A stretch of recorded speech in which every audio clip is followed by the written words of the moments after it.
गर्दाखेरि चाहिँ त्यो सुविधा पाइँदैन हो। यी दुईटा पाटोलाई चाहिँ हामीले छर्लङ्ग बनाइन सक्यौँ भने अटोमेटिकली नै हामीले जति कुरा धेरै कुरा लम्ब्याए पनि यी चार चिजलाई चाहिँ हामीले छर्लङ्ग बिमा र बैंकको बचतको बारेमा चाहिँ छुट्याइन सक्यौँ भने अटोमेटिक बिमा गर्छन्। उनीहरू कन्भिन्स हुन्छन्। सबैले आफ्नो के छ भने अहिले आफूले कमाएर एउटा परिवार पालिरहेको छ भने पहिला आफू सुरक्षित हुनु पर्यो। आफू सुरक्षित भएपछि परिवार सुरक्षित रहन्छ। भोलि आफूले सानो बचतले पनि भोलि केही भइपरि आउँदाखेरि ठुलो रिस्क कभरेज हुन्छ। त्यहाँ आर्थिक लस हुँदैन, भौतिक मानवीय लस चाहिँ हुन्छ। त्यसको साथसाथै परिवारले आर्थिक लस चाहिँ गर्नु पर्दैन। अब हामीले यति कुराहरू चाहिँ बुझाउन सक्नुपर्छ। त्यो गर्दाखेरि निश्चय नै नयाँ आउने मान्छेहरूलाई नै हामीले यति कुरा गरिदियौँ भने उहाँहरू चाहिँ बिमाप्रति एकदम आकर्षित हुनुहुन्छ। मैले अहिले बजारमा यही कुराहरू मात्रै बेचिरहेको छु। बिमाको अहिले जति पनि आउनुहुन्छ उहाँहरूलाई मेन कुरो फोकस भने हाम्रो पोइन्टै यहाँनिर हुन्छ। यति गरिदिन सक्यौँ भने उहाँहरूले अटोमेटिक एकजनाको चाहिँ हामी जसरी नै बिमा गर्न पर्ने रहेछ भन्ने चाहिँ उहाँहरूलाई चाहिँ बुझ्नुहुन्छ। अनि अर्को कुरो हामी कसरी गइरहेछौँ, कुन ठाउँमा बिमा पोलिसी किन्न कसरी गइरहेछौँ त? मानौ हामी कसैलाई चाहिँ बिमा पोलिसी बेच्नको लागि गइरहेछौँ, किनाउनको लागि गइरहेछौँ भने हामी कसरी प्रस्तुत हुने भन्दा पहिला उहाँहरूको कुराहरूलाई लिने। उहाँहरूको चाहिँ अवस्था के छ, उहाँहरूको कमाइ के छ, कसरी चाहिँ उहाँहरूले चाहिँ चलिरहनु भएको छ, त्यो आधारलाई चाहिँ हामीले बुझ्नु जरुरी छ। त्यति बुझिसकेपछि अनि उहाँहरूको अवस्था थाहा भएपछि उहाँहरूको चाहिँ खर्चको रेसियो, बचतको रेसियो जुन कुरा निस्किन्छ अनि त्यो आधारले चाहिँ हामीले उहाँलाई यति लाखसम्मको चाहिँ बिमा हजुरले लिन सक्नुहुन्छ भन्ने कुरा गर्छौँ। किनकि हामीले कहिले पनि उहाँहरूलाई चाहिँ नकारात्मक कुरा गर्नु हुँदैन। जस्तै आज चाहिँ उहाँहरूलाई चाहिँ चाहिँ यति पैसा तिराइहालौँ र कमिसन लिइहालौँ, त्यसबाट अर्को वर्ष देख्छ क्या। कतिपय अभिकर्ताहरूले त्यो गरेको पाइएको छ। तर हामी अहिले महालक्ष्मी लाइफ इन्सुरेन्समा नेपालको कान्छो बिमा कम्पनीमा काम गरिरहेका छौँ।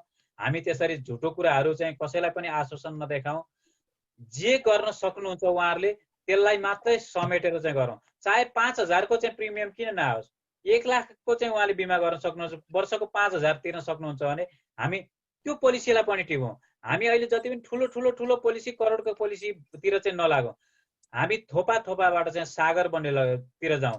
थोपा हुँदै नदी बन्छ, नदी हुँदै चाहिँ हामी सागरमा परिणत हुन्छौँ। अहिले महालक्ष्मीको अहिले हेरौँ, हिजोको हाइरार्की सिस्टम, आजको हाइरार्की सिस्टम र अहिले बिमा अभिकर्ताहरूको चाहिँ जुन अहिले इन्सेन्टिभ हेर्नुहोस्, अहिले भर्खरै निस्केको इन्सेन्टिभ हेर्नुहोस् कति राम्रो छ। म्याक्सिमम अहिले अभिकर्तालाई इन्सेन्टिभ मात्रै 5% को रेसियो चाहिँ खर्च गरिरहेको छ कम्पनीले। अहिलेको चाहिँ यो दसैँ चाहिँ धमाकामा चाहिँ जुन इन्सेन्टिभ छ त्यो आफ्नो चाहिँ डाउनलाइनका साथीहरूलाई बुझाउनु जरुरी छ। यसले गर्दा पनि उहाँहरूलाई चाहिँ हौसला हुन्छ। हामीले अब दसैँ किन भन्दा हाम्रो चाहिँ महान चाडपर्व दसैँ आउँदैछ, नजिक आउँदैछ। यो दसैँ आउँदै गर्दा पनि हामीले केही पोलिसीहरू चाहिँ बिक्री गर्न सक्यौँ भने त्यसबाट पनि केही इन्कम हुन्छ, यता इन्सेन्टिभको इन्कम हुन्छ। भनेपछि 3 तहको एउटा स्यालेरी बेस छ, अर्को इन्सेन्टिभ छ, कमिसन छ हैन। भनेपछि यो 3 तहबाट चाहिँ हामीले कमाइ गर्न सकिरहेका छौँ। अब हामी कसरी अब कुनै मान्छेको सर छोटो गरौँ है आज गोल सेटिङको कार्यक्रम। अब मैले चाहिँ के भन्छु भने क्लाइन्टहरुसँग हामी कुरा गर्दैछौँ भने पहिला चाहिँ सर्वप्रथम उहाँहरूको मनोभावना बुझौँ। उहाँहरूको मनोभावना, उहाँहरूको कुरा लिइसकेपछि मात्रै हामी बिमाको कुरा गरौँ। हामीले उहाँहरूलाई के चिज चाहिन्छ त्यो चिज मात्रै क्लिक हुने कुराहरू चाहिँ गरौँ। र धेरै हामीले चाहिँ बिमाको कुरा गरिरहँदा हामी नै गएर चाहिँ सुरुमै बिमा यस्तो हो, उस्तो हो, यस्तो गर्छ, उस्तो गर धेरै भनिरहनु भन्दा उहाँहरूलाई कुन कुराले चाहिँ त्यहाँ पोइन्ट क्लिक हुन्छ त्यो कुराहरू गर्न सक्यौँ भने हामीले बढी भन्दा बढी मान्छेहरूलाई चाहिँ बिमा गराउन सक्छौँ र बुझाउन नि सक्छौँ भन्ने लागेको छ। मैले आजलाई यति भने र अब म यो सेसन अब हाम्रो एलबी सरलाई चाहिँ चलाउनुहुन्छ।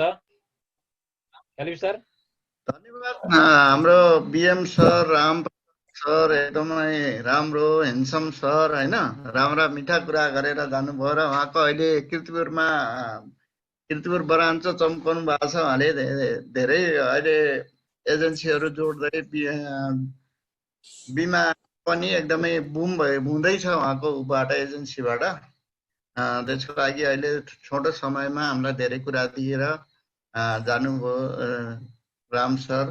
अब हाम्रो गोल सेटिङको कार्यक्रम थियो। हामीले हिजो लक्ष्मण सरले गोल सेटिङमा जो हुनुहुन्छ, यो व्यापार गर्न साँच्चै जो उत्साहित हुनुहुन्छ त्यो मात्र सेटिङमा आउनुहुन्छ भनेर उहाँले गर्नु थियो। आज पनि हामी 13 जना चाहिँ साँच्चै गर्छौँ, हामी बिमा नगरी छोड्दैनौँ, हामी जसरी पनि गर्छौँ भनेर उपस्थित भएका छौँ होइन। हामी यो गोल सेटिङ अनि के हो त? साँच्चै गोल सेटिङ भनेको अहिले हामीले कसरी गर्ने, के हो यो गोल सेटिङ भन्ने सबैलाई कौशलता छ। त्यसको लागि हाम्रो सहृदय लिडर, हामीभन्दा अपलाइनर लिडर एलबी सर हुनुहुन्छ हाम्रो माझमा। उहाँले यसको पूर्ण तयारी गरेर आज यसको कन्सेप्ट बारे र यो हामीले कसरी गर्ने भनेर उहाँले आजको पुरै सेसन उहाँले गर्नुहुन्छ। त्यसको लागि एलबी सरलाई मैले यो माइक्रोफोन हस्तान्तरण गर्छु। एलबी सर, हजुर धन्यवाद शिव सर। आवाज आइरहेको छ सर? हजुर। धन्यवाद शिव सर। रामप्रसाद सरले पनि अब हाम्रो इन्सुरेन्सको बारेमा धेरै राम्रा कुराहरू गरेर जानुभयो। निश्चित रूपमा जति बेलासम्म हामीले हाम्रो लक्ष्य निर्धारण गर्दैनौँ त्यति बेलासम्म हामीलाई लक्ष्य भेदन गर्न गाह्रो हुन्छ। र जब हामीले एउटा लक्ष्य निर्धारण गर्छौँ, एउटा मार्ग, त्यस कारणले एउटा मार्गचित्र तयार गरिसकेपछि हामी त्यो बाटोमा हिँड्न हामीलाई सहज र सरल हुने गर्दछ। त्यस कारणले गर्दा पनि मैले चाहिँ एउटा हामीले गोल सेटिङको प्रोग्राम राखौँ र गोल सेटिङले कम्तीमा पनि हामीलाई हाम्रो लक्ष्य के हो त, हामी कहाँ पुग्न चाहेका छौँ त्यो कुरा हामीलाई प्रष्ट पार्न मद्दत गर्छ भन्ने आशयको साथ मैले एउटा साथीहरूसँग बसेर गोल सेटिङका कुराहरू गरौँ भन्ने हिजो प्रस्ताव राखेको थिएँ। त्यसै सन्दर्भमा आज शिव सरले जुन कार्यक्रम सञ्चालन गरिरहनु भएको छ, यति लामो समयदेखि र धैर्यताका साथ हाम्रा लिडर साथीहरू यो जुम मिटिङमा जोडिनु भएको छ। यहाँहरूलाई म पुनः यहाँबाट स्वागत गर्न चाहे। गोल सेटिङ भनेर हामीले जुन एउटा लक्ष्य निर्धारणको कुरा गरेका छौँ, यसलाई हामीले अलिकति यो प्र्याक्टिकल बेसमा लिएर जाने भनेर कुराहरू गरिरहेछौँ। हामीसँग एकजना हाम्रो सर हुनुहुन्छ सौदन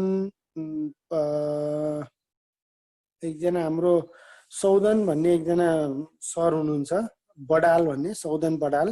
उहाँलाई मैले एउटा के जिम्मेवारी दिएको छु भने उहाँले अब यो गोल सेटिङका लागि चाहिने लगभग 15 देखि 20 वटा हामीले स्लाइडहरू तयारी गर्दैछौँ। अहिले 15 देखि 20 वटा स्लाइडहरू तयारी गर्दैछौँ र उक्त स्लाइडको आधारमा हामीले गोल सेटिङ कसरी गर्ने, कुन गोल सेटिङले कसरी हामीले लक्ष्यहरूलाई प्राप्त गर्न सकिन्छ र यो गोल सेटिङ गर्ने किन आवश्यक छ। आज मैले गोल सेटिङको केही बेसिक कुराहरू मात्रै यहाँहरू समक्ष प्रस्तुत गर्छु। र मैले एउटा के भनेको थिएँ भने कम्तीमा पनि गोल सेटिङको क्लासमा 3 दिनसम्म लगातार उपस्थित हुन सक्ने साथीहरूलाई एक प्रकारले हामीले रजिस्ट्रेसन गरौँ। रजिस्ट्रेसन गरिसकेपछि प्रतिबद्धता व्यक्त गरौँ र हाम्रो गोल सेटिङ नै यो 3 दिनको कार्यक्रमबाट सम्पन्न हुन्छ। र स्पेसिफिक गोल सेटिङ भनेर हामीले एउटा स्मार्ट गोल सेटिङ भनिरहेछौँ। गोल सेटिङ कस्तो हुनुपर्छ भने स्मार्ट हुनुपर्छ, जसलाई मैले आज एउटा मात्र परिचयको रूपमा यहाँहरूको अगाडि प्रस्तुत गर्न चाहन्छु। स्मार्ट गोल सेटिङ भनेको यसबाट स्पेसिफिक, जस्तो हामीले स्मार्ट लेख्नु पर्दा SMART स्मार्ट भनेर लेख्छौँ।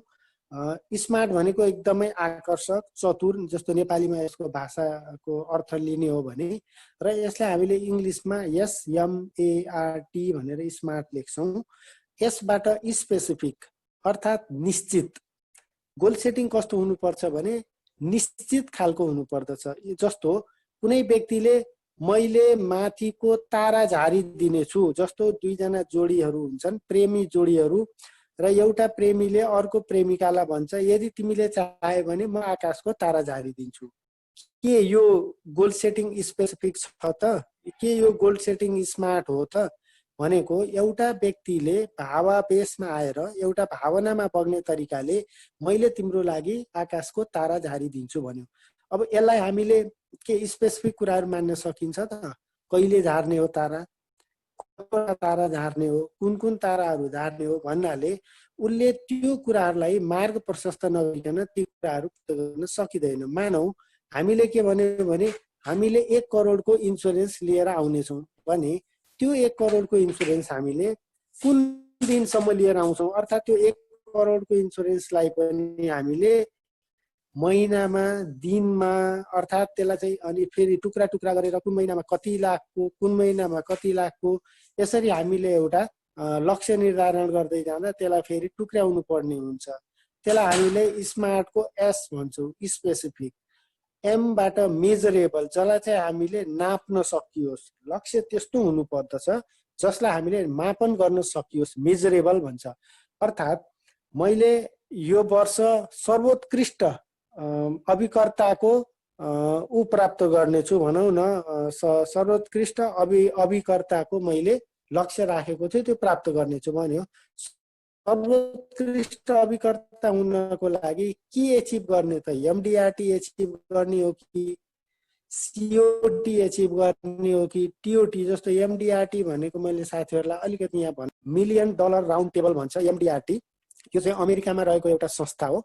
हरेक विश्वभरिका इन्सुरेन्स अभिकर्ताहरूको एउटा चाहिँ छाता अर्गनाइजेसन हो, अर्थात् एउटा संस्था हो जहाँ सबै मान्छेहरू जान चाहन्छन् र त्यहाँ जानको लागि त्यसमा योग्य बन्नको लागि कम्तीमा पनि जनवरीमा जुन व्यक्तिले आफ्नो पर्सनल कोडमा 42 लाख रुपियाँ भनौँ न, अन्य अवस्थामा 42 लाख रुपियाँ, अहिले चाहिँ यो कोभिडको कारणले गर्दा 32 लाख रुपियाँ जसले आफ्नो कोडमा त्यो व्यक्तिगत तरिकाले प्रिमियम सङ्कलन गर्न सक्दछ, त्यो व्यक्तिले एमडिआरटीमा जान क्वालिफाई हुन्छ र कम्पनीले पनि त्यो एमडिआरटीको लागि पठाउँदछ र उसले पत्र लेखिदिन्छ र हामीले भिसा प्राप्त गर्छौँ र हामी अमेरिकामा एमडिआरटीमा चाहिँ सहभागी हुन पाउँछौँ। अर्थात् हामीले उत्कृष्ट अभिकर्ता बन्नेछौँ भनेर लक्ष्य राखिरहँदा मेजरेबल हुनु पर्यो, कि मापन योग्य हुनु पर्यो। मैले यति करोडको बिजनेस वर्षभरिमा गर्छु, त्यो वर्षभरिमा यति करोडको बिजनेस गर्नको लागि प्रत्येक महिनामा यतिजनालाई इन्सुरेन्स गराउँछु, प्रत्येक महिनामा यतिजनालाई इन्सुरेन्स गराउनको लागि प्रत्येक दिन मैले यतिजना व्यक्तिहरूलाई भेट्छु र प्रत्येक दिन मैले यतिजना व्यक्तिहरूलाई भेट्नको लागि प्रत्येक दिन मैले यतिजनाको लिस्ट तयार गर्छु। अर्थात् हाम्रो काम कहाँबाट प्रारम्भ भयो? लिस्टबाट प्रारम्भ भयो। अर्थात् प्रत्येक दिन मैले यदि 10 जनाको लिस्ट बनाइन भने मैले प्रत्येक महिना 10 जनाको इन्सुरेन्स गराउँछु भने यदि लक्ष्य राख्छु भने त्यो लक्ष्य मैले प्राप्त गर्न सक्दैन।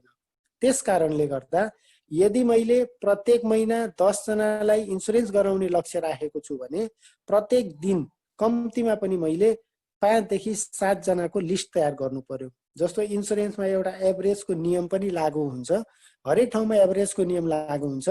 यदि तपाईँ हामीले 10 जना मान्छेलाई प्रस्ताव गर्यौं भने, हैन, प्रत्येक भनौँ 10 जनालाई प्रस्ताव गर्यौं भने 10% मान्छेले हाम्रो कुराहरू मान्छन् र ती व्यक्तिहरूले इन्सुरेन्स गर्छन् अथवा कुनै पनि हामीले दिएको आइडियालाई फलो गर्छन्। अर्थात् हामीले भनेको कुराहरूलाई उनीहरूले मान्दछन्। अर्थात् हामीले 10 जनालाई भन्दा 1 जनाले मान्ला, 10% भयो भने यदि हामीले 10 जनाको बिमा गर्नु छ भने कम्तीमा पनि हामीले 100 जनालाई प्रस्तावित गर्नु पर्यो, अर्थात् 100 जनालाई हामीले भन्नु पर्यो। त्यस कारणले गर्दा एउटा चाहिँ हामीले स्पेसिफिक हुनु पर्यो, एउटा मेजरेबल हुनु पर्यो, मापन योग्य हुनु पर्यो। अर्थात् मापन योग्यमा कतिजना व्यक्ति कति लाखको बिमा, यसलाई चाहिँ मापन भनिन्छ कि नाप्न सकिनेलाई हामीले मापन भन्छौँ।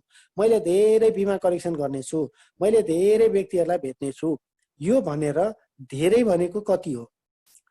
त्यस कारणले यसलाई हामीले संख्यामा अभिव्यक्त गर्यौं भने भोलि गएर मैले मानौ यो महिनामा 50 जनाको लिस्ट बनाएर कम्तीमा पनि 50 जनालाई भेट्छु भन्ने लक्ष्य बनाए भने यो महिना बितिसकेपछि अनि मैले आफ्नो स्वमूल्याङ्कन गर्दा के हेर्न सक्छु भने के मैले 50 जनाको लिस्ट बनाएँ त?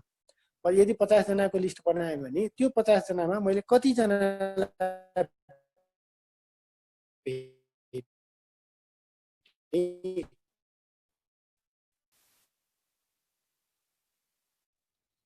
एलबी सर तपाईँको आवाज हरायो है। र मैले ती भेटेका व्यक्ति ऐनामा मैसी गर्ने पानी मेरो आवाज आएको छैन सर?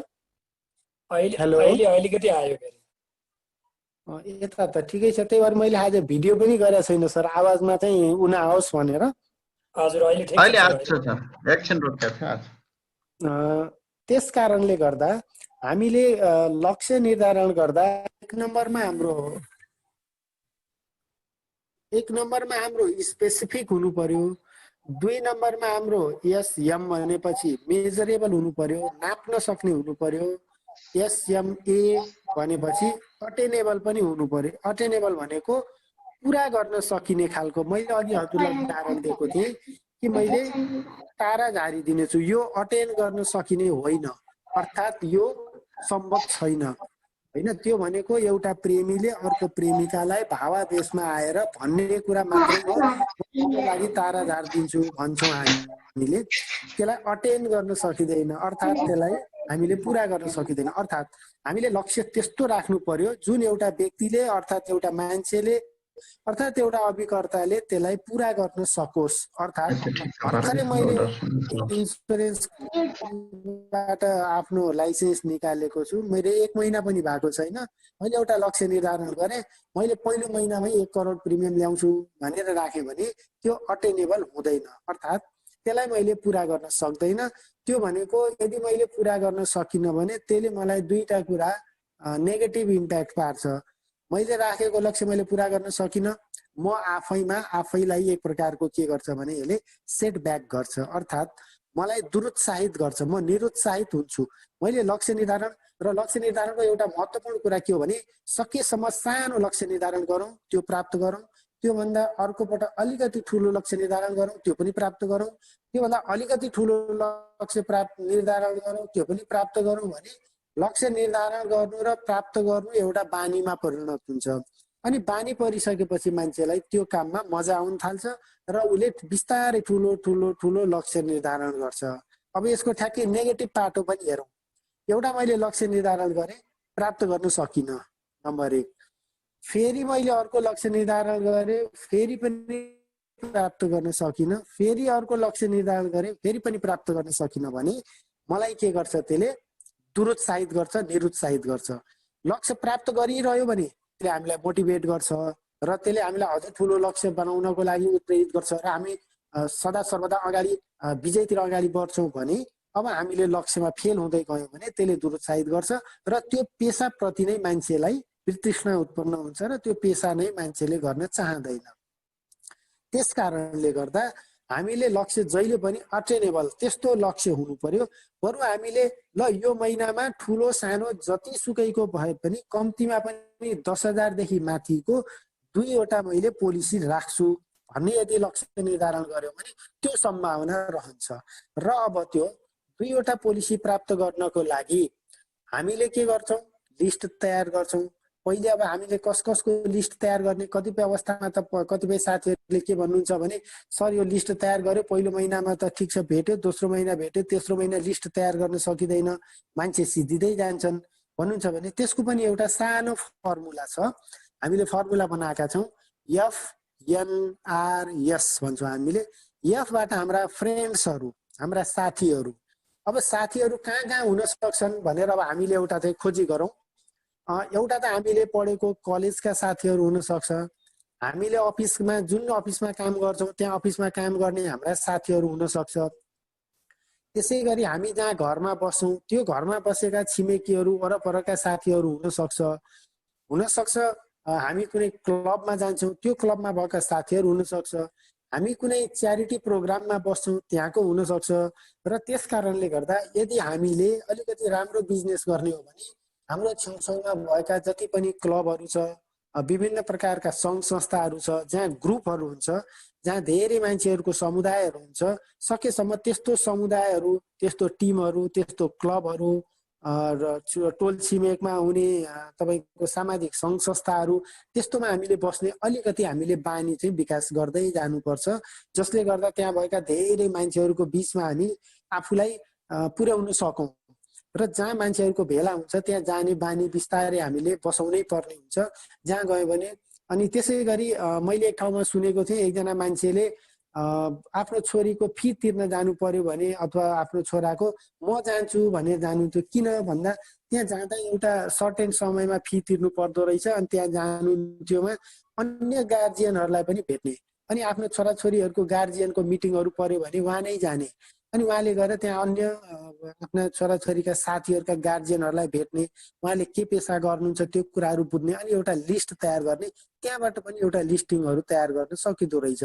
यसलाई हामीले फ्रेन्ड्स भनेर भन्छौँ। फ्रेन्ड्स भयो। त्यसपछि FN अर्को फर्मुलामा एन भन्छ नेबर्स। नेबर्स भनेको छिमेकीहरूमा।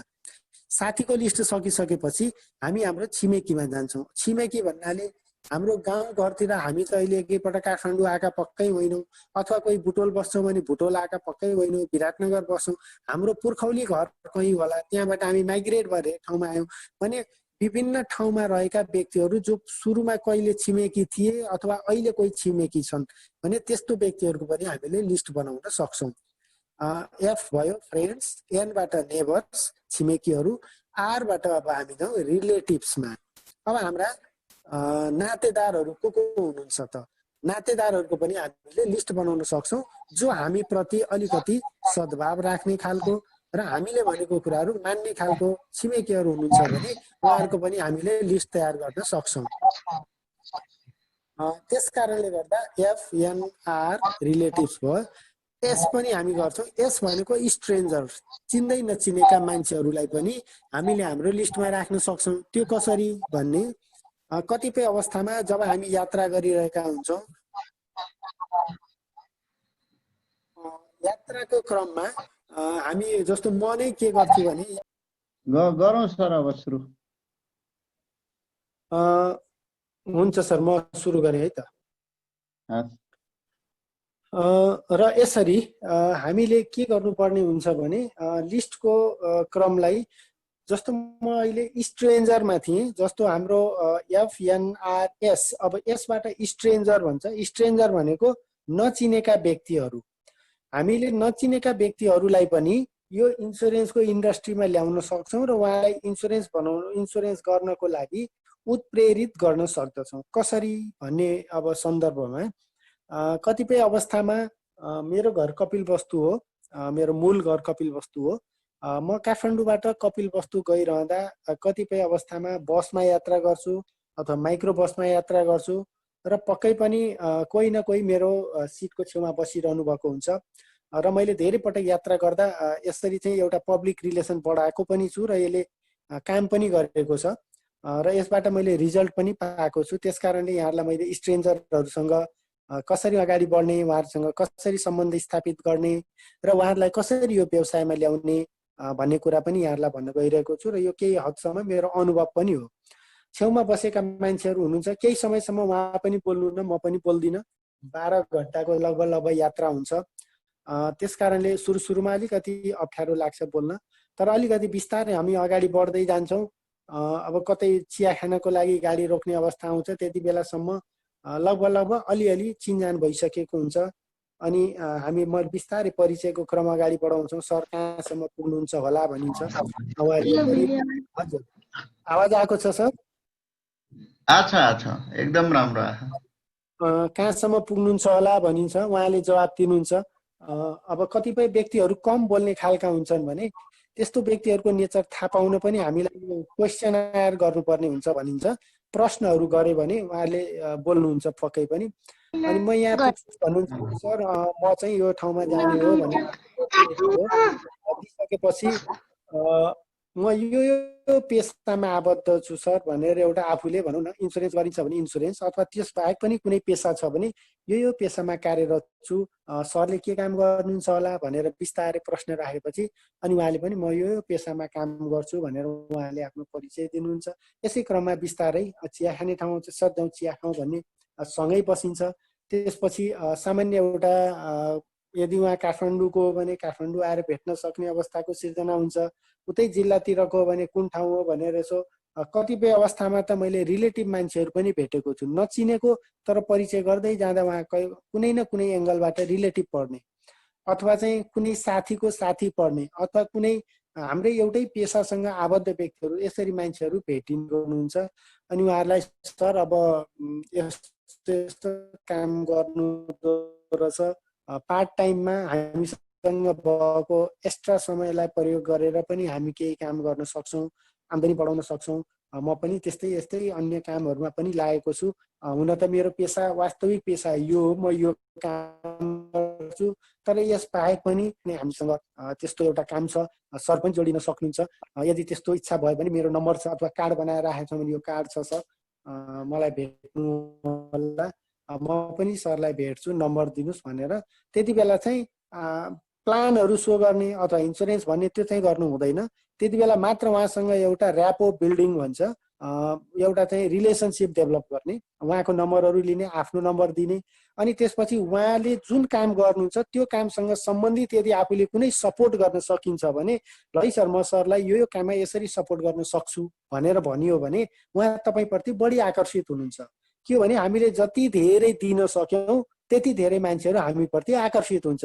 तर उहाँलाई लाग्यो होइन यो मान्छेले त इन्सुरेन्स गराउनको लागि अथवा आफ्नो कुनै कुरा गराउनको लागि मप्रति आकर्षित भयो, मलाई चाहिँ बोलिरहेको छ भन्ने लाग्यो भने ऊ मान्छे तपाईँप्रति सकारात्मक हुँदैन। मान्नुहोस् एउटा उदाहरणको लागि तपाईँको छेउमा बसेको मान्छे कम्प्युटर व्यवसायी रहेछ र तपाईँले कुनै सहकारीमा काम गर्नुहुन्छ वा तपाईँ कुनै अफिसमा काम गर्नुहुन्छ भने त्यो व्यक्तिलाई के भन्न सकिन्छ भने सरको कम्प्युटरको व्यवसाय रहेछ, मलाई कम्प्युटर प्रायः जसो मेरो अफिसमा चाहिन्छ, मेन्टेनेन्स गर्नुपर्ने हुन्छ अथवा यस्तो यस्तो हुन्छ, म सरलाई सपोर्ट गर्न सक्छु। जस्तो अब मेरै घरमा पनि कम्प्युटर होला, विविध कारणले सरलाई म यो पेसामा सहयोग गर्न सक्छु सर, नम्बर दिइराखौँ सरको कहाँ छ अफिस के छ भनेर अलिकति त्यो गर्यो भने ऊ व्यक्ति हामीप्रति लोयल हुन्छ, ऊ व्यक्ति हामीप्रति अलिकति झुकाव राख्न सक्छ र ओहो यो मान्छेले त मलाई सपोर्ट गर्न खोज्यो भनेपछि उसले नै तपाईँलाई भेट्न खोज्छ।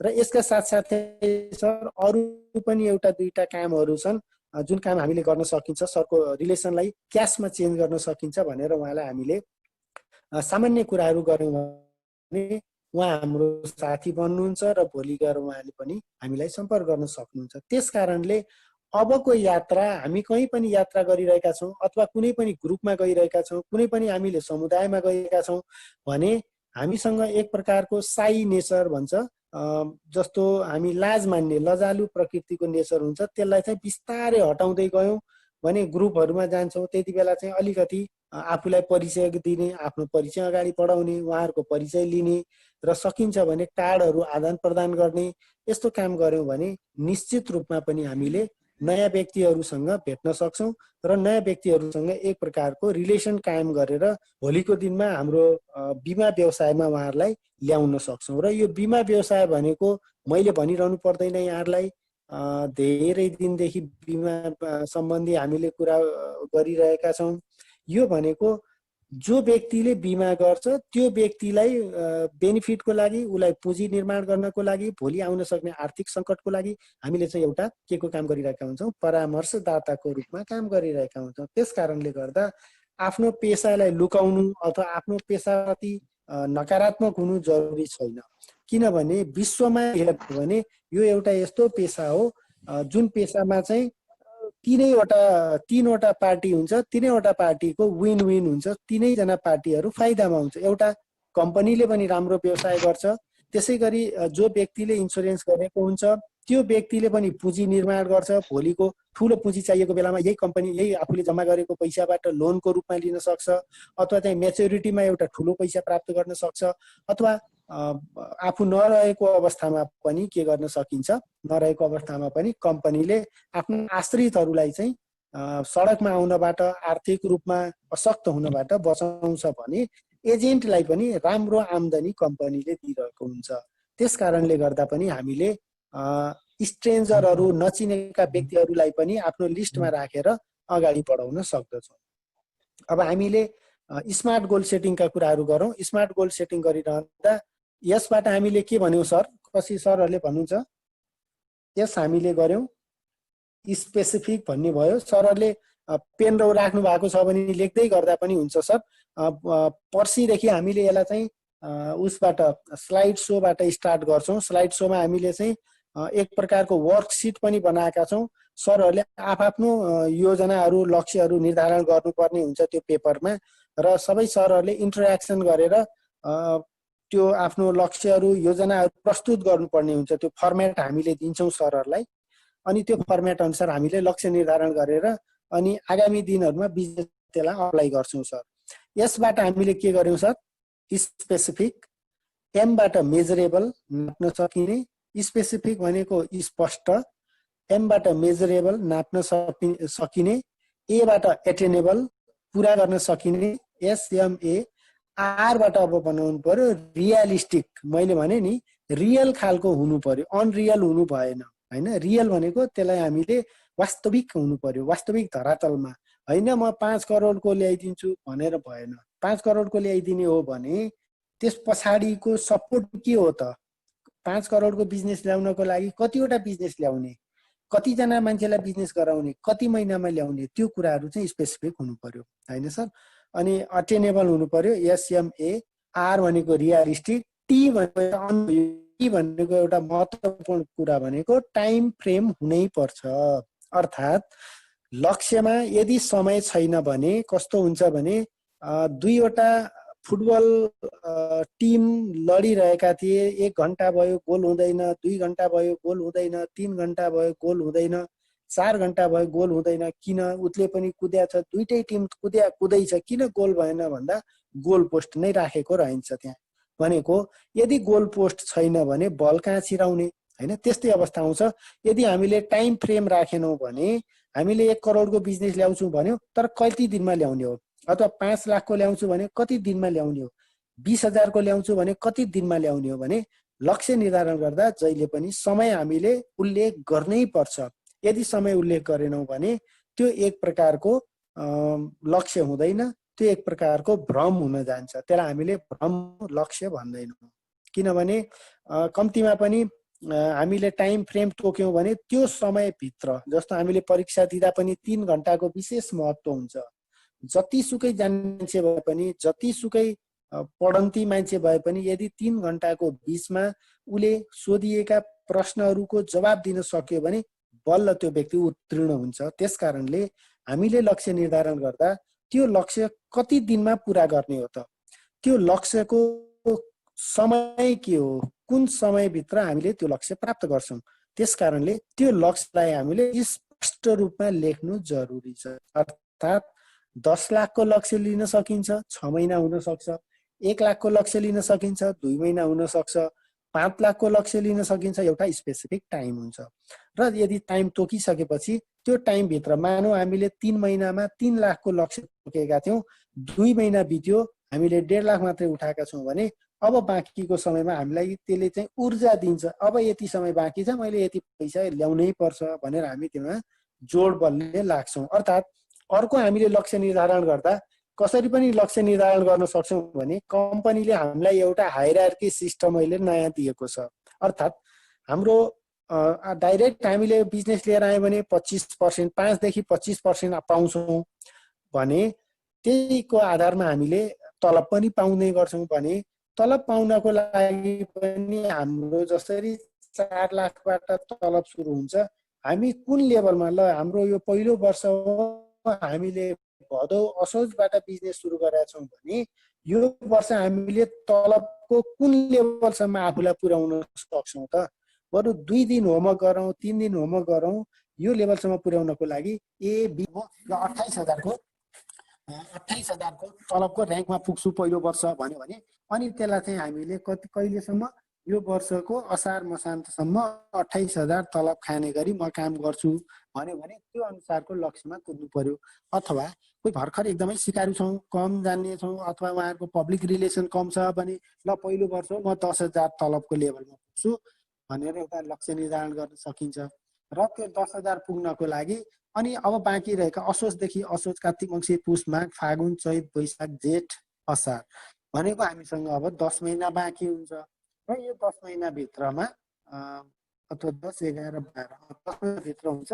यो 10 महिनाभित्र हामीले कुन महिनामा कति ल्यायौँ भने कति लाखको हाम्रो इन्सुरेन्स गराउँदा हामीले यो लक्ष्य निर्धारण गर्न सक्छौँ भने त्यो गर्न सकिन्छ। त्यसै गरी कतिपय हामीले प्रत्येक महिना म 5 जना नयाँ एजेन्सी म्यानेजरहरू मेरो तल नियुक्त गर्छु भनेर पनि लक्ष्य राख्न सकिन्छ। भने 5 जना नियुक्त गर्नको लागि त कम्तीमा पनि 10 जना 15 जनालाई भन्नु पर्यो, अरूले मानेन भने 5 जना तयार हुन्छ। त्यस कारणले गर्दा बेसिक कुरा हामीले बुझ्नुपर्ने के हो भने यदि हामीले इन्सुरेन्सलाई पेसा बनाउन चाहन्छौँ, व्यवसाय बनाउन चाहन्छौँ र हामी सिरियसली अहिले हामीसँग 13 जना साथीहरू हुनुहुन्छ। यहाँलाई म पुनः एउटा चाहिँ चाहन्छु भने यदि हामीले यो पेसा व्यवसायमा लाग्ने हो भने तिनवटा कुराहरू जरुरी छ। नम्बर 1, कम्पनीको प्रोफाइल हामीले एकदमै राम्रोसँग अध्ययन गरौँ। कहिले कम्पनी स्थापना भयो, कम्पनीको बोर्डमा को हुन्छ, अथवा हाम्रो म्यानेजमेन्टको टिम कस्तो छ। किनभने यो एउटा स्ट्रङ पोइन्ट हो जसले गर्दा हामीले अरू मान्छेलाई भनेर यो कम्पनीमा आकर्षित गर्न सक्छौँ। हामी निश्चित रूपमा कान्छो कम्पनी हो, कान्छो कुराहरूलाई मान्छेले मार्केटमा विश्वास गर्न गाह्रो हुन्छ र महालक्ष्मी लाइफका केही स्ट्रेन्थहरू छन्, यसका केही एकदमै सशक्त पाटाहरू छन्। त्यो पाटोहरूलाई जस्तो हामीले महालक्ष्मी किन भनेर साथीहरूले सोधिरहँदा जोड्न सक्ने पाटाहरू छ। महालक्ष्मी भनेको एउटा त्यस्तो कम्पनी हो जसको सिओ 22-23 वर्ष पुराना हुनुहुन्छ, विभिन्न ठाउँमा कम्पनी चलाइसक्नु भएको छ, इन्सुरेन्स चलाइसक्नु भएको छ। डिसिओ सरहरू त्यत्तिकै राम्रो अनुभव भएका मान्छेहरू हुनुहुन्छ। दोस्रो कुरा भयो, त्यसै गरी तेस्रो कुरामा भन्न सक्छौँ 5 वटा कर्पोरेट ब्याङ्कहरूको लगानी छ, अझ मान्छेहरूलाई विश्वास बढेर आउँछ। त्यसै गरी हामीले रिइन्सुरेन्सको कुरा गर्न सक्छौँ। विश्वको टप रिइन्सुरेन्सले हामीलाई हेरेको छ, त्यसबाट हामीले मान्छेहरूलाई आकर्षित गर्न सक्छौँ। हाम्रा पोलिसीहरू जुन 9 वटा छ, अरूभन्दा ठ्याक्कै डिफ्रेन्ट खालको पोलिसी छ। हामीले डबल पनि दिन्छौँ होइन, जस्तो हाम्रो डबल भन्ने पोलिसी कुनै ठाउँमा छैन। त्यसै गरी हामीले बच्चाको पोलिसी, हाम्रो जुन एउटा जीवन हेरचाह छ त्यसलाई हामीले हेऱ्यौँ भने अरूको भन्दा नितान्त फरक खालको छ हामीसँग। त्यसै गरी एउटा पोलिसी कस्तो छ भने हामीले अहिले जति रुपियाँ तिर्छौँ भोलि गएर अन्तिममा हामीले त्यो पैसा फिर्ता पाउँछौँ, सित्तैमा बिमा हुने खालको पोलिसी पनि छ। त्यस कारणले हामीले बोल्न सक्ने हाम्रो कम्पनीको प्रोफाइल के छ जुन अरू कम्पनीको दाजुमा राम्रो छ हो, त्यो कुरालाई प्रचार गर्न सक्छौँ। तेस्रो कुरा। चौथो कुरामा हामीले कम्पनीको हेर्दा हायरार्की सिस्टम अरू कम्पनीको भन्दा राम्रो। पहिलो लेभलमा हामीले 3% पाउँछौँ, दोस्रो लेभलमा 3% पाउँछौँ, तेस्रो लेभलमा 2% पाउँछौँ, चौथो लेभलमा 1%। कुनै पनि कम्पनीमा तेस्रो लेभलसम्म आफू लगायत तेस्रो लेभलसम्म अथवा ए र बी र सीबाट मात्रै कमिसन आउँछ भने हाम्रोमा डी र ईबाट पनि कमिसन आउँछ। अझ राम्रो कुरा भयो, मान्छे एजेन्टलाई आकर्षण त्यहाँबाट हुन्छ होइन। त्यस कारणले गर्दा हामीले त्यो कुरा बुझ्नु जरुरी छ। नम्बर 1 भनेको कम्पनीको स्ट्रङ पक्षहरू के छ त्यो एउटा हामीले बुझिराखौँ र सकिन्छ भने एउटा हामीले फाइल नै तयार गरेर त्यो राख्नु जरुरी छ। दोस्रो कुरा हामीले यहाँ बुझ्नु जरुरी छ, हामीले एउटा डायरी मेन्टेन गर्नै पर्छ। अर्थात् मैले अघि भने फ्रेन्ड्सहरू, नेबर्सहरू, रिलेटिभ्सहरू, त्यसै गरी स्ट्रेन्जरहरू, त्यसै गरी हामीले नयाँ नयाँ क्लबमा जाँदा भेटेका मान्छेहरूको लिस्ट हामीले तयार गर्नु जरुरी छ। कतिपय एकदमै इम्पोर्टेन्ट मान्छेहरू हुन्छ, त्यो मान्छे हाम्रो दिमागमा आइरहेको हुन्न, तर हामी जब शान्त अवस्थामा बस्छौँ डेली 10 मिनट लिस्ट बनाउनको लागि हामीले खर्च गरौँ। लिस्ट बनाउनको लागि हामीले यदि समय 10 मिनट खर्च गऱ्यौँ भने अनि त्यो व्यक्तिहरूमा भोलि काम गर्ने भनेको त्यही लिस्टमा हो। अनि हामीले तयार गरौँ, यो हप्ता मैले भेट्ने व्यक्तिहरू यो हो, यो हप्ता मैले यो व्यक्तिहरूलाई भेट्छु र जसरी पनि भेट्छु, जुनसुकै हालतमा भेट्छु। र भेट्ने बित्तिकै हामीले बिजनेसका कुरा नगरौँ, भेट्ने बित्तिकै हामीले के कुरा गरौँ, उहाँहरूले के गरिरहनु भएको छ, उहाँको व्यवसाय कस्तो चलिरहेको छ। अब यो कोभिडको बेला धेरै मान्छेहरूको व्यवसाय अहिले खराबमा छ, धेरै मान्छेको व्यवसाय जागिर जाने अवस्था छ होइन, धेरै मान्छेहरूलाई आर्थिक सङ्कट पर्ने अवस्था छ। त्यस कारणले उहाँहरूलाई पनि हामीले यो इन्सुरेन्सले एउटा हामीलाई दिने भनेको प्यासिभ इन्कमको पाटो पनि छ। जस्तो हामी प्यासिभ हुँदा पनि इन्कम गरिरहेका हुन्छौँ, एक्टिभ हुँदा त जसले पनि इन्कम गर्छ भने प्यासिभ हुँदा पनि इन्कम यहाँ कसरी गर्न सकिन्छ भने उहाँलाई देखाउन सक्यौँ भने सर फुल टाइममा नदिनुहोस्, 2 घन्टा टाइम दिनुहोस्, तर यसरी टिम बनाउनु भयो, भोलि टिम राम्रो बन्दै गयो, ठुलो टिम भयो। जस्तो आज शिव सरको हेर्ने हो भने छोटो समयमा राम्रो टिम निर्माण गर्नुभएको छ। उहाँको काठमाडौँ मात्रै होइन विभिन्न जिल्लामा टिमहरू छ। भनौँ न काठमाडौँको टिमले अहिले काम गर्न मानौ कम काम गर्यो, कपिलवस्तुकोले राम्रो काम गरिदियो भने उहाँलाई त्यहाँबाट पनि इन्कम भइरहेको हुन्छ। त्यसै गरी उहाँको अब मोरङतिर छ, झापातिर छ, विभिन्न ठाउँमा अर्घाखाँचीमा टिम छ होइन। यसरी हामीले टिम बनाउन सक्यौँ भने त्यहाँबाट हामीले प्यासिभ इन्कम पनि कमाउन सक्ने माध्यम रहेको छ। यस कारणले यस्तो एउटा यो व्यवसाय 1 वर्ष काम गर्दा हामीले 10 वर्षसम्म आम्दानी प्राप्त गरिरहन्छौँ। डाइरेक्ट कोडमा यदि हामीले बिजनेस गराएका छौँ भने 10 वर्षसम्म इन्कम आउँछ, टिमले गरेको कामको इन्कम आउँछ। यस्तो राम्रो पेसा व्यवसाय यदि मान्छेहरूलाई राम्रोसँग बुझाउन सक्यौँ भने निश्चित रूपमा धेरै मान्छे हामीले त्यो टिममा जोड्न सक्छौँ। र टिममा फेरि धेरै जोडेर पनि हुँदैन, ती व्यक्तिहरूलाई हर हमेसा मोटिभेट गर्ने, हर हमेसा उहाँहरूको समस्यामा साथ दिने, हर हमेसा उहाँहरूको के छ, मैले तपाईँलाई कहाँ सपोर्ट गर्न सक्छु। जस्तो म अहिले भक्तपुरमा बस्छु, मैले शिव सरलाई सधैँ भन्ने गर्छु, सर यो भक्तपुरको पेरिफेरीमा जोसुकै साथीहरू हुनुहुन्छ, सर आफै दौडिरहनु परेन, सरको टिमलाई म भक्तपुरमा जति समय दिन सक्छु ठिकै छ, म दिनभरि अफिसमा हुँला तर बेलुका त म घर आइपुग्छु, बिहान 8, 9, 10 बजीसम्म घरमा हुन्छु भने म बिहानको समय यो इलाकामा, यो एरियामा, यो ठाउँमा रहेका व्यक्तिहरूको दिनुहोस्, म भेट्छु भन्छु। उहाँले नाम दिनुहुन्छ, नम्बर दिनुहुन्छ, म यहाँ नजिकै रहेको शाखामा लिएर जान्छु। यहाँको ब्रान्च म्यानेजरलाई जति बेला बोलाए पनि उहाँ आउनुहुन्छ, बिहान 8 बजे, 9 बजे, 10 बजे, एनी टाइम। यस्तो राम्रो एउटा चाहिँ हाम्रो अहिले माहौल बनेको छ महालक्ष्मीमा। हाम्रो काठमाडौँको 11वटा ब्रान्चमा, भ्यालीभन्दा बाहिरका ब्रान्चमा यति सशक्त खालको ब्रान्च म्यानेजरहरू हुनुहुन्छ, आर्यमहरू हुनुहुन्छ, जस्तो रामप्रसाद सर हुनुभयो, डिसिओ सरहरू हुनुभयो, हाम्रो रामेश्वर श्रेष्ठ सर, कमल पन्थी सर। उहाँहरूलाई बोलाउँदा एक कल बोलाउनु भयो भने उहाँहरू आइपुग्नुहुन्छ। यदि ठुलो कुनै बिजनेस छ, ठुलो उद्योगपतिहरूसँग कुरा गर्नुपर्ने छ भने इभन अस्ति हामीलाई चाहिँ एकपटक हामीले भेटिरहेका थियौँ हाम्रो रमेश कुमार भट्टराई सिओ सरलाई। अनि उहाँले भन्नुभयो विराटनगरतिर त मैले ब्याङ्कमा काम गरेको, विराटनगर वीरगञ्ज, मैले धेरै मान्छेलाई लोन दिएको छु, लोन दिएर धेरै मान्छेले राम्रो बिजनेस गरेका छन्, त्यस्ता मान्छे तपाईँले भेटिन्छ भने डाइरेक्ट मलाई लिएर जानुहोस्। वीरगञ्ज, विराटनगर, त्यता मेरो मोरङ, वीरगञ्ज, विराटनगर धेरै मान्छेहरू छ, त्यहाँ मैले भने नो भन्दैन। तर अब मैले डाइरेक्ट बिमा गर्नुहोस् भन्नु मिल्दैन। तपाईँहरू जानुहोस्, एउटा कुनै न कुनै रिलेसन बनाएर जानुहोस्, त्यहाँको मान्छेहरूलाई भन्नुहोस्, अनि अन्तिममा ल रमेश कुमार भट्टराईको कम्पनी हो भन्नुहोस्, मलाई बोलाउनुहोस्, म आउँछु, मैले कन्भिन्स गरिदिन्छु। तपाईँले कन्भिन्स गर्दा 10-20 लाखको झर्थ्यो भने मैले गर्दा करोडको म बिजनेस उहाँहरूलाई गराउँछु। त्यसरी चाहिँ एउटा राम्रो टिम हामीले पाएका छौँ महालक्ष्मीमा। अन्य कम्पनीमा सायद यस्तो टिम हुँदैन थियो, किनभने त्यहाँ धेरै ठुलो टिम भइसकेको छ, त्यहाँ थुप्रै मान्छेहरू भइसकेको छ, इन्डिभिजुअललाई केयर गरिँदैन त्यहाँ। भने महालक्ष्मी एउटा यस्तो राम्रो प्लेटफर्म हो जसलाई 11वटै ब्रान्च अफिसलाई हामीले आफ्नो अफिस भनेर युज गर्न सक्छौँ। हरेक ब्रान्चमा मेरो फेरि अहिले बानी नै के छ, म कुनै पनि आफ्नो पर्सनल कामले भनौँ म चाबेलतिर निस्केँ भने त्यहाँ हाम्रो ब्रान्च छ कि छैन भने मैले पहिले लिस्ट हुन्छ, छ भने म त्यहाँ पस्छु, 2 मिनट बस्छु, चिया खान्छु, के छ गफसफ गऱ्यो। त्यसै गरी बानेश्वर निस्किया बेला म बानेश्वर पस्छु, कलङ्की निस्किया बेला कलङ्की पस्छु, त्यहाँको साथीहरू छ भने म त्यहाँ बोलाउँछु, बालाजुमा छ भने त्यहाँ बोलाउँछु, सामाकृषिमा बोलाउँछु। त्यसले गर्दा एउटा के हुन्छ भने म आफ्नो मार्केटिङको काममा हिँडिरहँदा पनि इन्सुरेन्सलाई सँगसँगै लिएर जाने एउटा वातावरण बनेको छ। त्यस कारणले यो मेरो लक्ष्यमा चाहिँ हुनु पर्यो। यो मेरो चाहिँ दिमागमा हर हमेसा के हुनु पर्यो भने म महालक्ष्मी लाइफ इन्सुरेन्सको एजेन्सी म्यानेजर हो र म जहाँसुकै जाँदा पनि यो कुरा मैले बोकेर हिँड्नु पर्यो। हरेक व्यक्ति, म एउटा चाहिँ हर्बलको मेरो आफ्नै व्यवसाय छ, हामीले जडीबुटीहरू उत्पादन गर्छौँ भने त्यो मेरो डिपो लिइरहेको मान्छेहरू हुनुहुन्छ भने मैले त्यहाँ पनि इन्सुरेन्सलाई लगेर जोड्छु र उहाँलाई पनि ल सर यस्तो यस्तो छ, इन्सुरेन्सले यो फाइदाहरू दिन्छ, गर्नु भएको छैन भने गरिहालौँ। अझ अहिले त कोभिडको यस्तो छ, मान्छेको जीवन अनिश्चित छ, हिजोसम्म चिनेको जानेको राम्रै मान्छे आज उहाँहरू अब भनौँ न कथम कदाचित केही भइहाल्यो, तपाईँ हामी जोखिममा छौँ, यस्तो बेला झनै गर्नुपर्छ, बरु सानो गरौँ तर जोखिमको विरुद्धमा चाहिँ इन्सुरेन्स गरौँ भनेर अहिलेको नकारात्मक समयलाई पनि सकारात्मक तरिकाले उपयोग गर्न सकिन्छ। मान्छे भनेको एउटा त्यस्तो प्राणी हो, यदि हामीले त्यो व्यक्तिलाई उत्साहित गर्छौँ, प्रेरित गर्छौँ भने ऊ ज्यान दिन पनि तयार हुन्छ।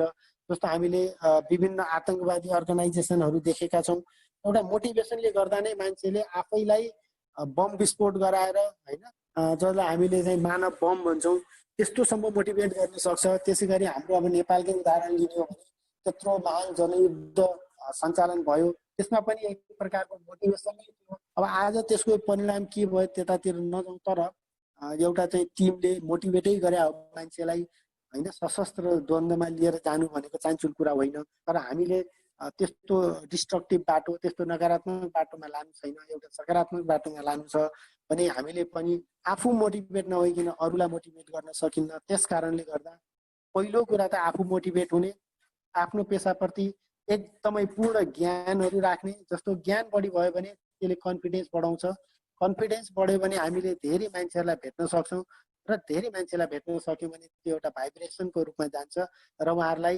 हामीप्रति आकर्षित गर्छ। र कहिले पनि आफ्नो फाइदाको लागि आफ्नो भलोको लागि हामी नसोचौँ, उहाँहरूको भलो उहाँहरूको फाइदा। जस्तो मैले अस्ति एउटा कथा सरहरूलाई सेयर गरेको थिएँ, फेरि आज भन्ने मन लाग्यो। एउटा गरिब परिवार थियो, त्यो गरिब परिवारमा 3 जना मान्छेहरू बस्नुहुन्थ्यो, आमा छोरा र बुवा। बिहान खाए बेलुका खाने कुराहरू हुँदैन थियो।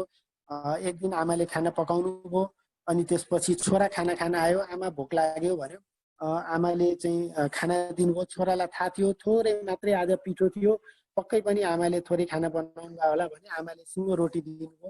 जम्मा 2टा रोटी पाकेको थियो। छोराले यसो विचार गर्यो, आज थोरै पिठो थियो, 2टा रोटी छ, मलाई साह्रै माया गर्नुहुन्छ, मलाई त पक्कै सिँगै रोटी दिनुहुन्छ भनेर छोराले पाइसकेपछि आमा मलाई त्यति साह्रै अहिले खाने मन लागेन भने आधा रोटी खायो, आधा छोडिदियो। अनि बुवा खाना खान आउनुभयो, अनि बुवालाई पनि थाहा थियो रोटी पिठो थोरै थियो, अनि उहाँलाई पनि आमाले सिङ्गो रोटी दिनुभयो। अनि बुवाले पनि पक्कै पनि यसले एउटा रोटी छोरालाई दियो होला, एउटा मलाई दियो, भोकै बस्छ भनेर उहाँले पनि मलाई पनि त्यति धेरै भोक छैन भन्नुभयो, उहाँले पनि आधा रोटी छोडिदिनु भयो। आखिरमा आमाले त्याग गर्नुभयो र उहाँले सिङ्गो रोटी खान पाउनुभयो। त्यस कारणले गर्दा हामीले पनि त्याग गरौँ। हामीभन्दा तलको जति पनि हाम्रो टिममा हामीलाई हेरेर आउनुभएको साथीहरू हुनुहुन्छ, उहाँहरूलाई सपोर्ट गरौँ, सहयोग गरौँ। एक प्रकारको उहाँहरूलाई चाहिँ लिस्ट बनाउन सहयोग गरौँ, उहाँहरूलाई गोल सेटिङ गर्न सहयोग गरौँ। उहाँहरूलाई चाहिँ अब विभिन्न ठाउँमा नयाँ पेसामा आउनु भएको छ भने उहाँहरूलाई धेरैभन्दा धेरै सिकाउँ, धेरै समय दिउँ। जति धेरै हामीले उहाँहरूलाई समय दिन्छौँ, जति धेरै उहाँहरूलाई सिकाउँछौँ, जति धेरै उहाँलाई सफल बनाउँछौँ, हामी त्यति नै धेरै सफल हुन्छौँ। त्यस कारणले आफ्नो सफलता बिर्सेर उहाँहरूको सफलता हेरौँ भने निश्चित रूपमा हामी अटोमेटिक रूपमा हामी सफल हुन्छौँ। त्यस कारणले गर्दा यो पेसा भनेको, यो बिजनेस भनेको हामीले इन्सुरेन्स गराउँदा पनि बिमितको लाभ हेरौँ, हाम्रो लाभ नहेरौँ, बिमितको लाभ हेरौँ। बिमित जति लाभान्वित हुन्छ हामी त्यति नै बढी लाभान्वित हुन्छौँ। टिम बनाउँदा पनि आफूभन्दा तल जति पनि साथीहरू हुनुहुन्छ, अब मैले यसलाई डाउनलाइन भन्दा पनि एसोसिएट भन्न रुचाउँछु, आफ्ना सहयोद्धा साथीहरू भन्न रुचाउँछु। सहयोद्धा साथीहरूलाई चाहिँ बढीभन्दा बढी सहयोग गरौँ, टिम बनाउनको लागि सपोर्ट गरौँ, उहाँहरूलाई लिस्ट बनाउनको लागि सपोर्ट गरौँ। उहाँहरूको के समस्या छ कम्तीमा पनि एकपटक हप्तामा एकपटक फोन गरौँ, सोधौँ, मैले केही सहयोग गर्नुपर्छ भनेर सोधौँ। र सबैभन्दा बढी टिममा रहेका प्यासिभ साथीहरूलाई बढी समय दिउँ। र यदि प्यासिभ साथीहरूलाई बढी समय दिउँ भने एक्टिभ साथीहरू त अलरेडी एक्टिभ हुनुहुन्छ भने ती प्यासिभ साथीहरूलाई पनि हाम्रै आशमा, हाम्रै भरोसामा 550 खर्च गरेर एजेन्सी कोड लिनु भएको छ। कतिपयले अझैसम्म बिजनेसै गर्न सक्नु भएको छैन भने के कारणले गर्न सक्नु भएन, के कस्तो उहाँलाई समस्या परिरहेको छ त्यो बुझौँ र उहाँलाई पनि टिम बनाउन सहयोग गरौँ। र यदि यसो गऱ्यौँ भने निश्चित रूपमा हाम्रो बिजनेस बढ्छ, हामी अगाडि बढ्छौँ। र एउटा जन्मिनु पनि एउटा विजेताको लक्षण हो, किनभने हजारौँ लाखौँ शुक्र किट मरेर जान्छ, हामी बिउचेको भनेको त्यही शुक्र किट हो जसले सङ्घर्ष गरेर बाँचेर हामी विजयी भएका छौँ। र हामी स्वतः त्यस कारणले गर्दा अगाडि बढ्न सकिन्छ। र यसलाई त्यही रूपमा लिनको लागि साथीहरूलाई अनुरोध गर्न चाहे। र अब यसमा केही कुराहरू छलफलमा लिएर जान चाहन्छु। यसमा केही कुराहरू हामीले नबुझेका केही कुराहरू छन् भने छलफल गरौँ। भोलि सायद एक दिन अझै मलाई चाहिन्छ, यो हामी स्लाइडहरू तयार गर्दैछौँ। पर्सिबाट हामीले स्लाइडकै माध्यमबाट गोल सेटिङलाई प्र्याक्टिसमा लिएर जाने गरी सरहरूलाई पनि हामीले एउटा चाहिँ वर्कसिट दिन्छौँ, एउटा टपिक सकाउँछौँ अनि हामीले वर्कसिट दिन्छौँ, त्यो भर्छौँ हामीले घरमा बसेर। त्यस कारणले मैले रजिस्ट्रेसन गर्नुपर्छ र 3 दिन अनिवार्य आउनुपर्छ भनेको कारण चाहिँ त्यो हो। र हामीले सक्छौँ भने आज र भोलिमा, किनभने भोलि पनि गोल सेटिङको सामान्य जानकारी मात्रै हुन्छ, पर्सिदेखि हामीले गोल सेटिङको ट्याक्कै एप्रोप्रिएट कुरामा प्रवेश गर्छौँ र लिस्ट बनाएर काम गर्छौँ र वर्कसिटमा हामीले काम गर्छौँ भन्ने कुरा राख्दै म आज अलिकति समय पनि 9 बजिसकेको छ र मैले आफ्नो कुरालाई आजको विराम दिन चाहन्छु र शिव सरलाई यो कार्यक्रमलाई सञ्चालन गर्नको लागि अनुरोध गर्छु। धन्यवाद लक्ष्मण सर। हामीले यस्तो प्लाइड व्यक्ति हाम्रो लिडर गराउनु भएको छौँ, हाम्रो गार्जियनको रूपमा उहाँले गरिराख्नु भएको छ र पनि हामीलाई धेरै धेरै कुराहरू उहाँको ज्ञान अहिलेसम्म मैले धेरै सङ्घर्ष गरेँ, तर सङ्गत गरेँ, सँगै हिँडेँ, यतिका ज्ञान पाएको थिएन। आज मैले धेरै धेरै मेरो आँखा खुलाइदिनु भयो र म लगायत मेरो साथीहरू सबैको आँखा खुलेछ होइन। यो कार्यक्रमले साँच्चै गोल सेटिङ गर्छ भनेर हाम्रो लक्ष्यलाई निर्धारण गर्नेछ। हामीले जीवनमा नपाएका कुराहरू हामीले यो कार्यक्रम 3 दिनको अबको 3 दिनको बसाइबाट पाउँछौँ। हामी आज 9 दिनको यात्रामा छौँ। 9 दिनमा नपाएको कुराहरू अब हामी 4 दिनको गोल सेटिङ, अब भोलिदेखिको गोल सेटिङको उबाट हामीले धेरै धेरै कुराहरू हाम्रो अन्तरात्माका आँखाहरू खुल्नेछन्, बाहिरका आँखा हाम्रा खुलिरहेछन्।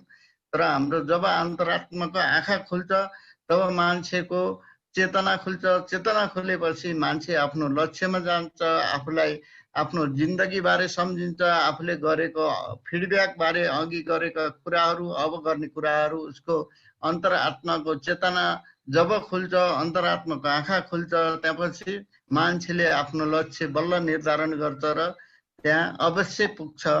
उहाँले धेरै धेरै राम्रो सान्दर्भिक कुराहरू दिनुभयो र भोलिको दिनमा पनि उहाँले हाम्रो अन्तरात्माका आँखाहरू कसरी खुलाउने र हामी जो हाम्रो टिममा छौँ, हामी कोही भोकै बस्न पर्दैन, कोही निराश हुन पर्दैन, कुनै पनि हाम्रो सङ्गतबाट विच्युति भएर एक्लोपन जिउन पर्दैन भन्ने सन्देश पनि दिनु र म पनि जहिले पनि समूहमा काम गर्ने, सोसल वर्कमा काम गर्ने भएको हुनाले मैले हाम्रो साथमा गएको मान्छेलाई बरु आफूले जति पनि घाटा खाइयोस् र नाफाकै जिन्दगी जिउनलाई मैले अभिप्रेरणा गर्दछु। मैले मसँग सङ्गत गर्नलाई सायद अहिलेसम्म 2-4जनाले अब नेगेटिभ रूपबाट हेर्न यसलाई घाटा पर्यो होला, तर मेरो यो 45 वर्षको उमेरमा मैले कसैलाई पनि मेरो लक्ष्य, मैले गरेको काम, मेरो फिडब्याक, मेरो गरेको कार्यको सेयरिङ गर्दै गर्दै अगाडि बढाएको छु र अबको हाम्रो टिमलाई अवश्य मैले र हाम्रो लक्ष्मण सर लगायत हामी धेरैजनाले यो उत्कृष्ट टिम महालक्ष्मीको जुनसुकै प्लानबाट हामीलाई महालक्ष्मीले दिएका बोनन्जाहरू, जस्तै हामीलाई महालक्ष्मीले अहिले यो महिनामा 1 तोला सुनसम्मको दिएछ बोनन्जा होइन।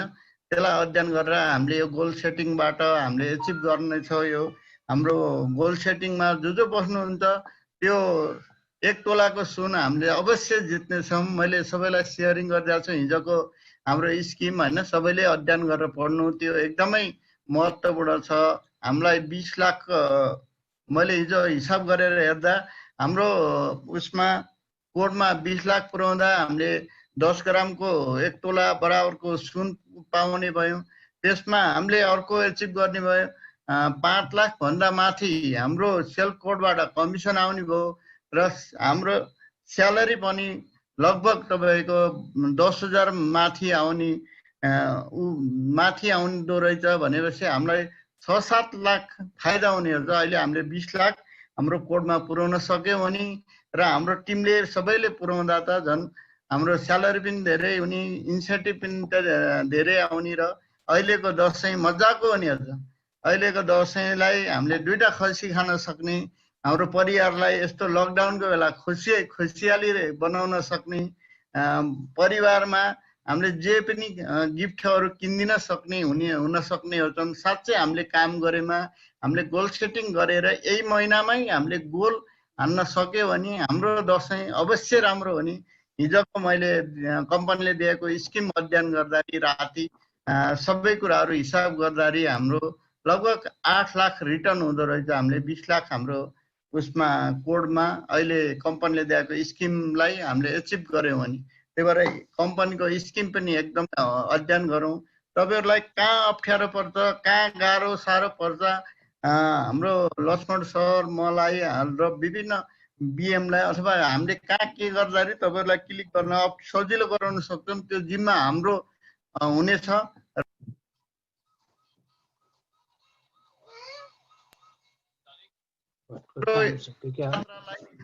निरन्तरता र अगाडि बढाउनको लागि हामी प्रेरणादायी हुनेछौँ र हामी सबै जित्नेछौँ, कोही हार्ने छैनौँ। भोलि हामी यथा टाइममा यही 8 बजे भेट हुनेछौँ र भोलिको हाम्रो प्रोग्राम एकदमै राम्रो र आजभन्दा धेरै प्र्याक्टिकल रूपमा हामी भोलि जानेछौँ र पर्सिबाट हामीले हाम्रो गोल सेटिङ हामी आफैले गर्नेछौँ। साँच्चै गोल सेटिङ गरेर 3 दिन मात्रै हामीले हेरौँ हाम्रो जीवनमा कति परिवर्तन आउने हो त्यो कुरा हामीले अवश्य पाउनेछौँ। आजभन्दा 10 वर्ष अगाडि मैले गोल सेटिङ गरेर एउटा म्याप बनाएको थिएँ। त्यो म्यापमा हिँडिराख्दा मैले धेरै कुराहरू प्राप्त गरेको छु। सायद तपाईँहरूले 4 दिनको बसाइमा पनि यो गोल सेटिङको म्याप अनुसार हिँड्नुभयो भने जीवनमा तपाईँले नसोचेको नचिताएको कुरा प्राप्त गर्न सक्नुहुनेछ। कसले गर्दा भने आफ्नो अन्तरात्माको जुन चेतना खुल्छ, आँखा खुल्छ, त्यो त्रिनेत्र भन्छ, त्रिनेत्र तपाईँको शरीरबाट जब बोल्छ तपाईँ आफ्नो लक्ष्यमा अवश्य पुग्नुहुनेछ र हामी पुर्याउने प्रयास गर्दैछौँ। हामीले ट्रेनिङका धेरै मेटेरियलहरू जुटाउँदैछौँ। त्यो भएर त्यसलाई जति सक्यो आफ्नो साथीहरूलाई, आफ्नो टिमको साथीहरूलाई यो गोल सेटिङमा राख्ने प्रयास गर्नुहोस्। फोन गरेर हुन्छ, उहाँलाई टाइम दिएर हामी जो बस्छौँ त्योभन्दा अरू जो रजिस्ट्रेसन गर्छौँ त्योभन्दा अरू गर्न के अरे यहाँ बस्न पाइँदैन। तपाईँको टिममा को बस्ने भोलि हामीलाई फोनबाट म्यासेजबाट मेरो टिमबाट यतिजना, मेरो टिमबाट यतिजना भनेर तपाईँहरूले लिस्टिङ गर्नु होला र हामीलाई रजिस्ट्रेसन गर्नलाई सहयोग गर्नु होला भन्दै आजको सेसन एकदमै राम्रो, एकदमै इनर्जेटिक भयो। सायद भोलि आज राति सुत्दा भोलि 8 बजीसम्म निद्रा लाग्ने गरेर हामीले आनन्दित पाउनेछौँ भन्दै आजको कार्यक्रम यो सेसनलाई अन्त्य गरौँ र भोलि हामी यही टाइममा भेट्यो भएर हामी भोलिको फिडब्याक के हुन्छ एकचोटि भोलि हामी भेट भएर हामी लिनेछौँ। शुभरात्रि, सबैलाई नमस्कार। जय महालक्ष्मी। जय महालक्ष्मी।